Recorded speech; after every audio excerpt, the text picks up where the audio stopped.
Today I'm making a lace front wig for myself, and I thought I would just go ahead and take you along for the process. I am using some old hair from an install. I've probably worn this hair once or twice, I can't remember. But it's some kinky it's some kinky straight hair that I've custom colored to match my new hair color. And I decided to go ahead and make it into either a closure wig or a lace front wig, we'll see. And so you can follow along to see how I do it from start to finish, what the whole process is. But the first step is that we have to match a canvas head to the size of our head mold. So I've already done a new head mold right here. I've already decided that this canvas head will match this, it'll fit on here. These were my measurements. I'm just gonna go ahead and fit my head mold onto my canvas head and go from there.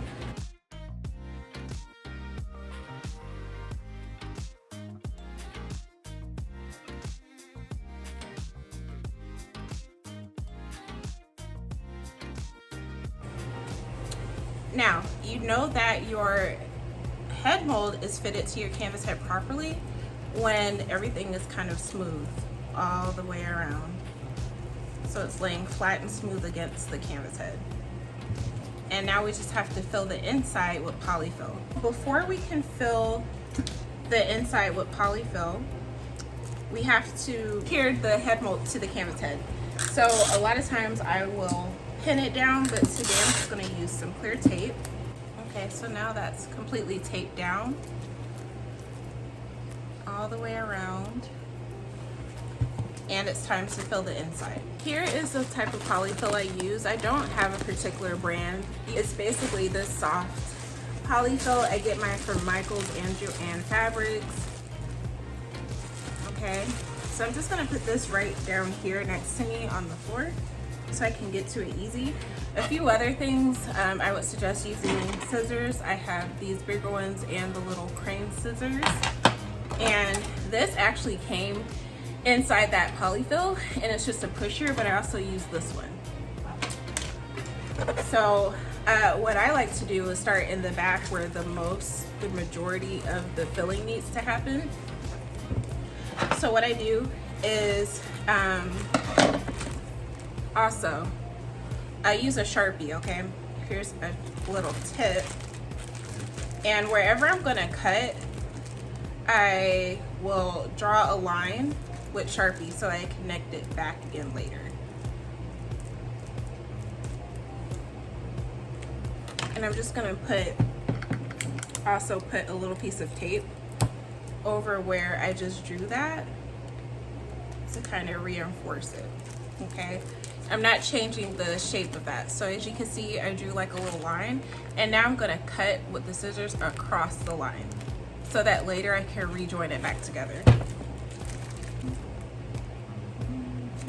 Okay, now I'm just gonna simply fill it up until it's, you know, firm enough to be like my head. Okay, so now that we're to the point where this is basically filled pretty good, I'm just gonna connect that red line again and tape it back together. So I will usually start with one side taped down and pull it to meet the other side. Okay, so now that's taped together. We're not done yet, so there's still a few places in here that need to be filled. On this side, just like right here, and a little bit back here. So I'm just gonna continue and fill this until I'm done.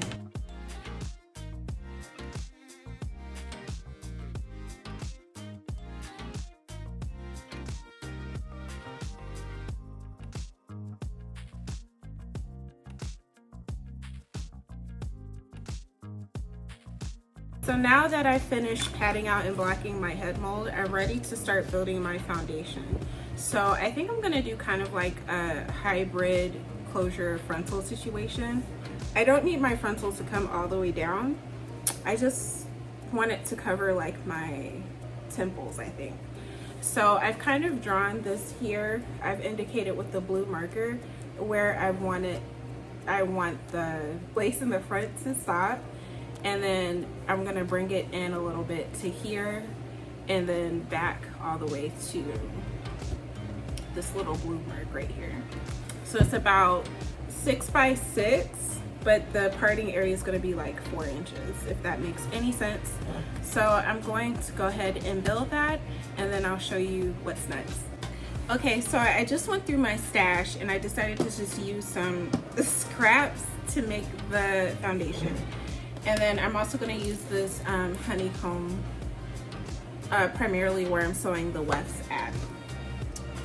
So I couldn't tell you where I got these scraps from because I just went into my little stash, but the honeycomb came from here.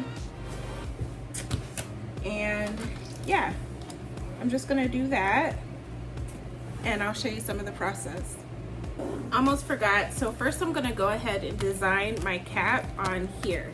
So I'm basically just going to draw out exactly where I want the closure to be, where I want the front, like how far, a little bit of what we were talking about before, and also how I want the back to be.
Now you've just seen me build the foundation, and the last step to this is just sewing all the layers of lace together. So I'm going to whip stitch all of that. So yeah, next time you see me, all of this will be sewn down and we'll get started on adding the wefts to the back. All right, well, for now, thank you so much for watching. Please, if you haven't already, subscribe, put a few comments, and hit that bell notification so that you'll know when the next part is coming out with me sewing the wefts on. I'm so excited to be showing you how I make my lace fronts, where this is kind of like a hybrid, but I'm showing you step by step. So tune back in and I'll see you next time. Bye.